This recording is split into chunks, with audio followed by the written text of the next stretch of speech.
and gents. We got a banger of a discussion today.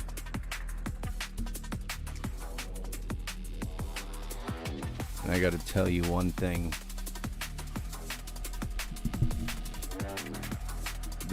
The discoveries that I made in the journey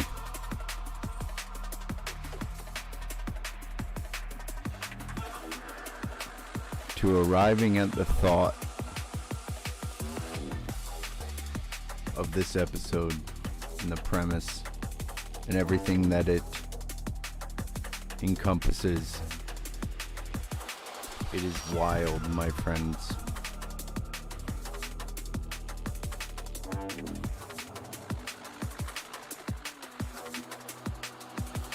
Now, I want to mention one thing.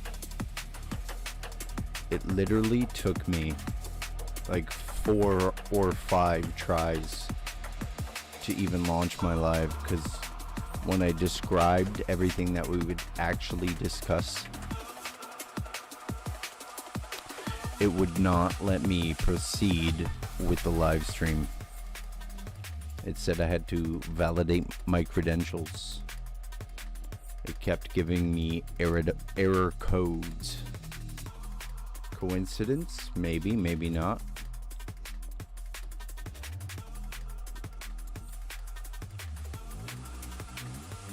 Here we exist in the land of speculation.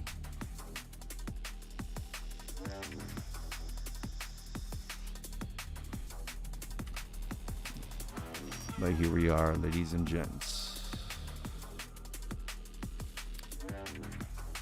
Forgive me one moment. Oh.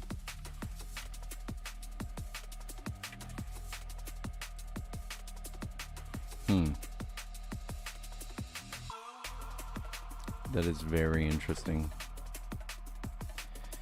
It seems that the camera does not want to cooperate. We shall rectify this presently. There we are. Here we are, ladies and gents.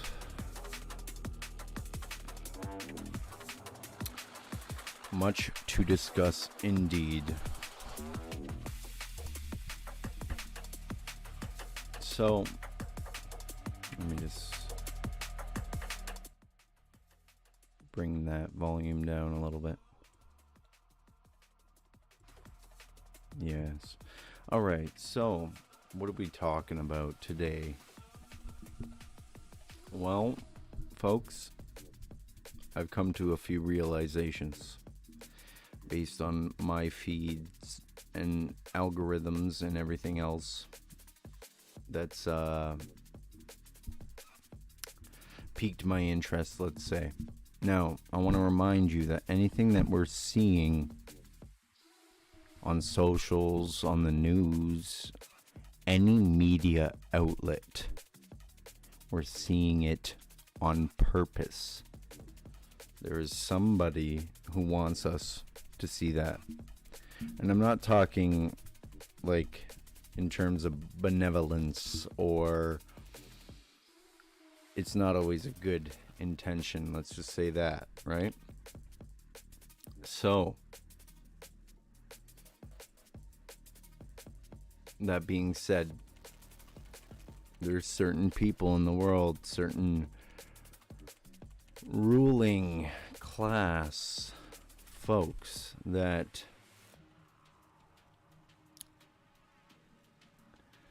if they like to put things, it's like this, okay? So if you were to see atrocities on a daily basis every time you left your house, right? Like if you were to see muggings and stabbings and shootings on a regular basis, these things would begin to lose the severity of grievousness. Like, it wouldn't seem heinous. After a while, it would just seem like the normality, so to speak.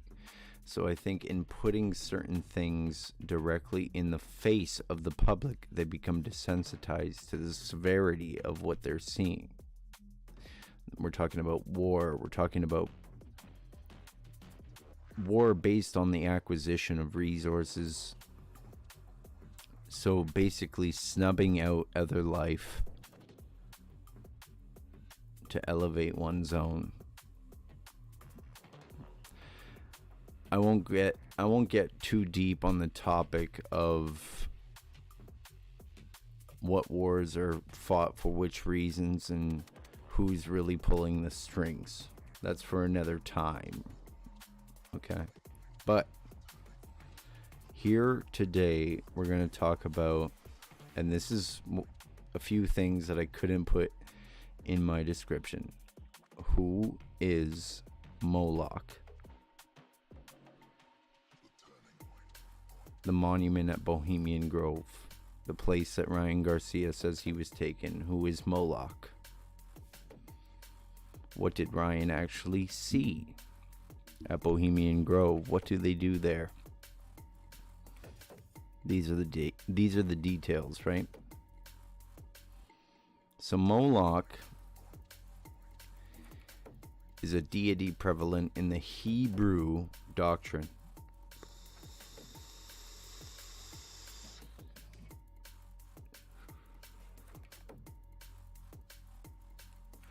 Now, forgive me for the intake of nicotine, but the subject is obviously one that brings about nerves. And soon you'll understand why. Moloch, and now I understand, Ryan. Now I understand, and you will too. The very concept of what I'm about to explain, if you very deeply think about it and subjectively focus on that reality, put yourself there. It's incredibly fucked up. The monument at Bohemian Grove, Moloch,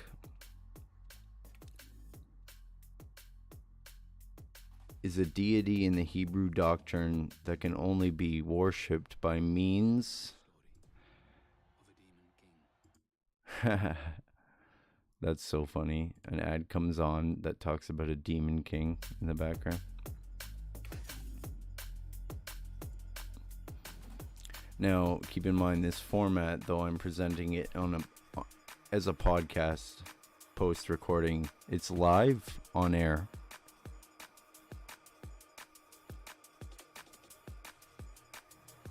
So Moloch, the monument at Bohemian Grove, is a deity in the Hebrew doctrine that can only be worshipped by means of child sacrifice. Now, it's not just your typical run-of-the-mill child sacrifice. It's burning alive a child.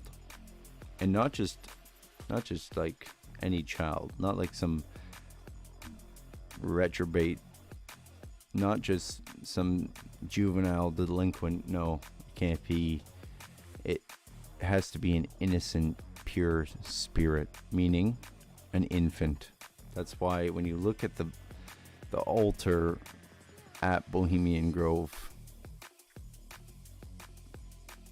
it's a small bowl shape,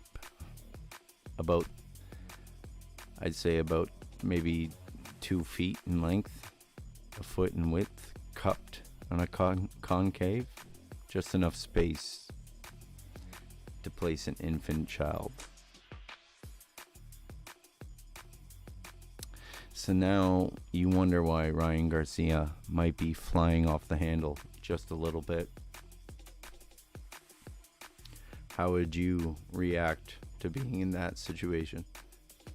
To seeing that? Now it's choking me up to even talk about it. Imagine witnessing it.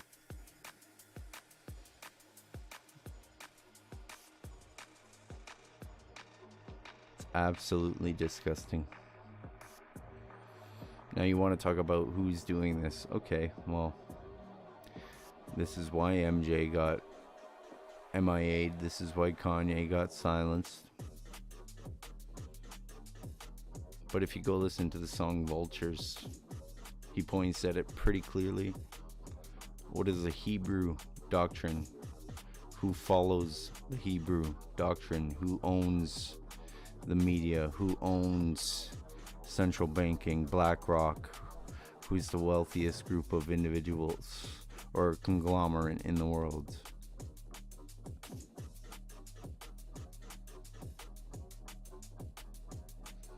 Just gonna let you arrive at your own conclusion without saying it explicitly. It's fucking disgusting, man. But moving on to the next topic. That was the first thing that I had to get out of the way. What did Ryan actually see, right? Well, that's what it was. And you wonder why he's having such trouble with it. He said hurting kids. Dude, this guy actually used discretion in his description of what they actually did. He didn't say it explicitly. I'm telling you explicitly.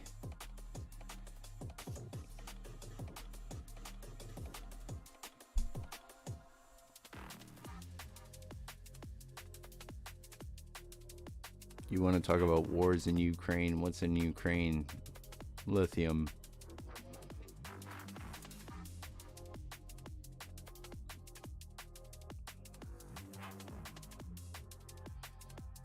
Anyway, on to the next subject. Andrew Tate, his downfall. It was recently brought to light that prior to the immediate downfall of the Tate brothers, i.e. their first incarceration, they planned to leave Romania to flee persecution, obviously. And the only person they told that they were going to do this was ADIN Ross, because they were going to go out with a bang.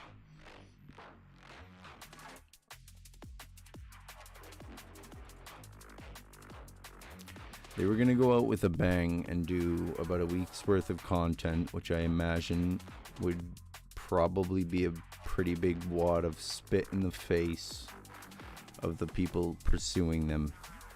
That was the plan.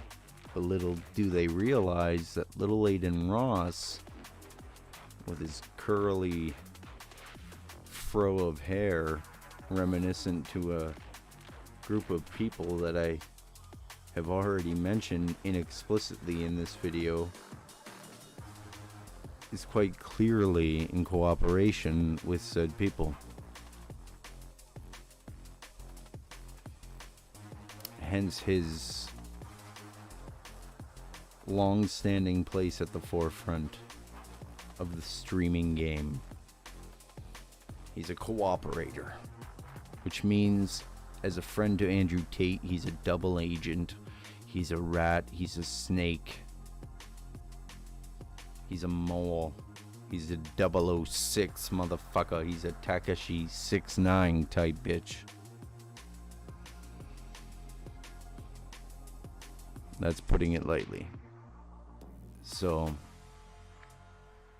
right around the time that Andrew invited ADIN to his home for that final week of content building, he was taken away. Now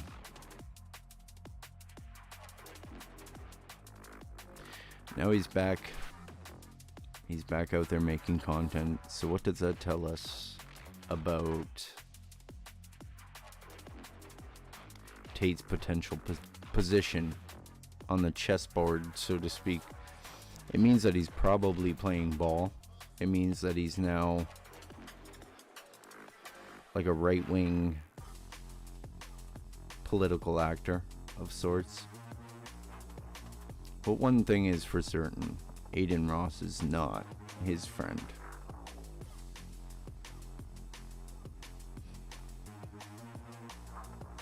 Definitely not.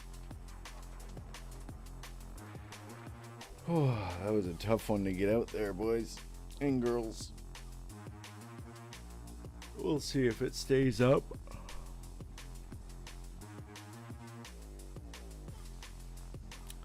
We'll see if they keep it up there. Like I said, it took me like 4 or 5 tries because I was like explicitly typing out what I was going to talk about in the heading and subsequent description, and it wasn't happening. I wonder why, right?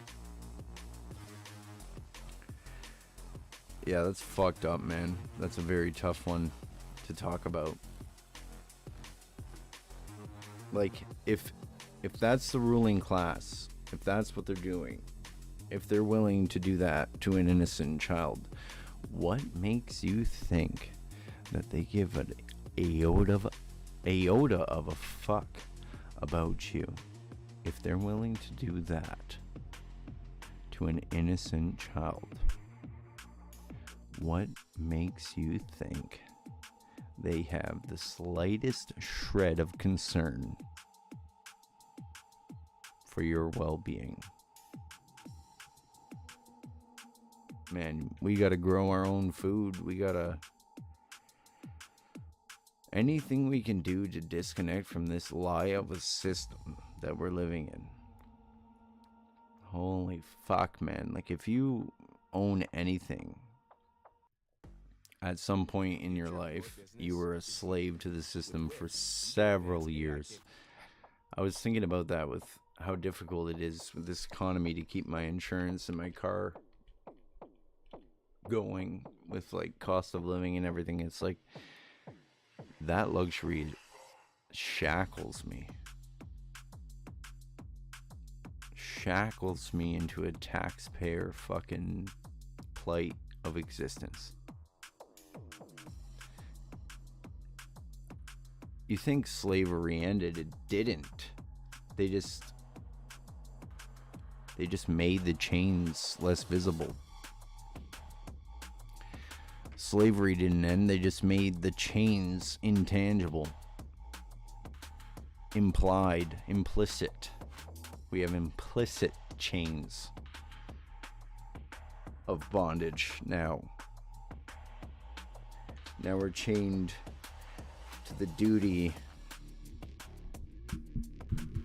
of our choice in service of the machine.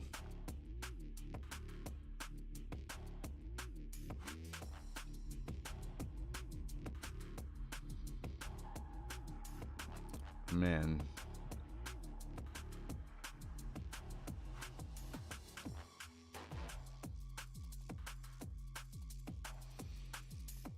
It's crazy. What do you do, right? Well, that's why I'm making YouTube videos. Maybe I can play ball with these assholes.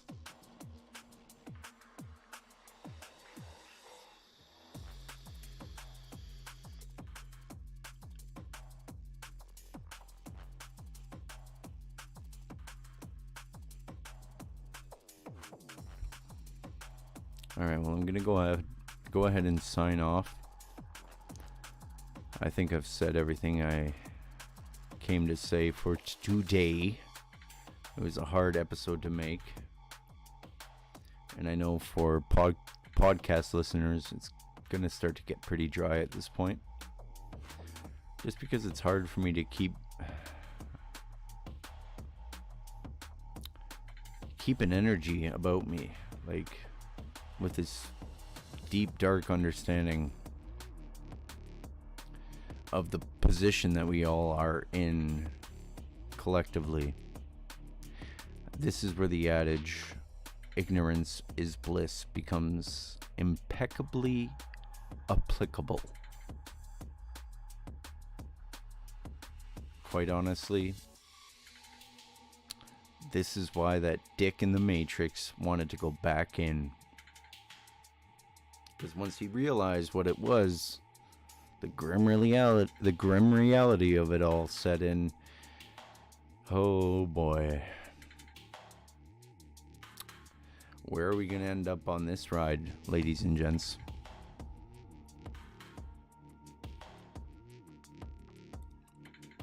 where does it go from here, right? Anyways, I've been Dyl.A.D. Thank you for listening. Follow me on YouTube, Dyl.A.D. Just Dyl.A.D. DYLANTHONY. And if you want to follow me on Twitter, it's Dyl.A.D_D. TikTok and Instagram is the same, Dyl.A.D. Follow me or don't. I see these kind of contributions to the world as my obligation. If this could stay up and not get taken down, and it could shed some truth into the world so people can live educated somewhat to what's really going on, then I've done something worthwhile. Remember, life has to have some kind of deeper meaning that removes the significance of its length. So I'm trying to do about a half hour an episode.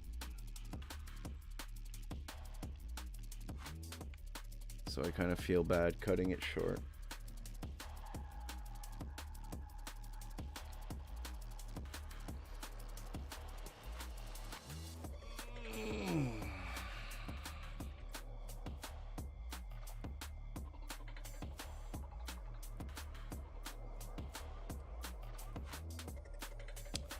But it is what it is. Shorter episode today, longer episode tomorrow. Thank you everybody for tuning in again.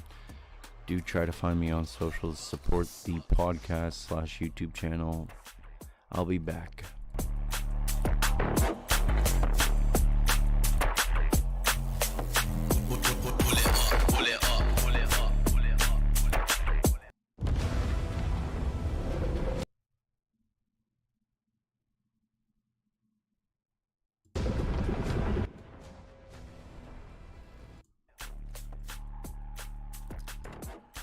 They ruined my fucking outro. Let me do that again. You've been listening to Dyl.A.D. on YouTube. YouTube podcasts. Follow me at Dyl.A.D. on YouTube. Dyl.A.D_D on Twitter. Dyl.A.D.D on TikTok. You've been listening to Dyl.A.D. Dyl.A.D. Speaks on YouTube. Follow the channel, like and subscribe. Follow me on TikTok and Instagram at Dyl.A.D.D and Twitter at Dyl.A.D_D. Thanks for tuning in. I'll see you next time. I'll be back, baby.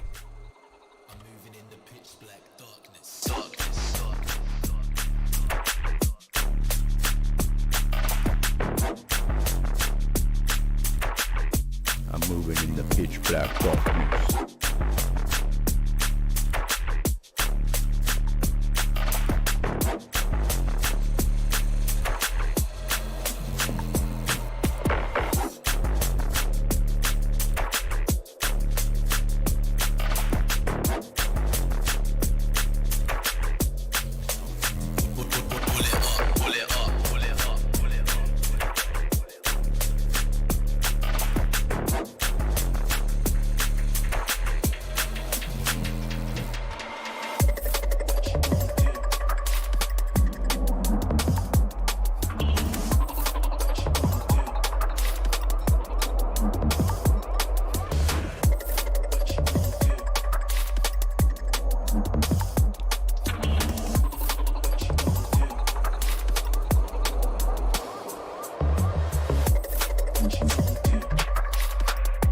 I'm gonna do another outro.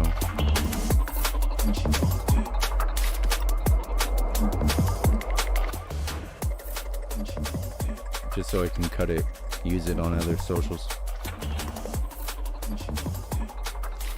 You've been listening to Dyl.A.D. Speaks. Try that again. It was too loud. You've been listening to another episode of Dyl.A.D Speaks. Follow me on socials. TikTok and Instagram is Dyl.A.D. You're watching on YouTube at Dyl.A.D. Like and subscribe. And if you want to find me on Twitter, is Dyl.A.D_D. I'll be back, baby.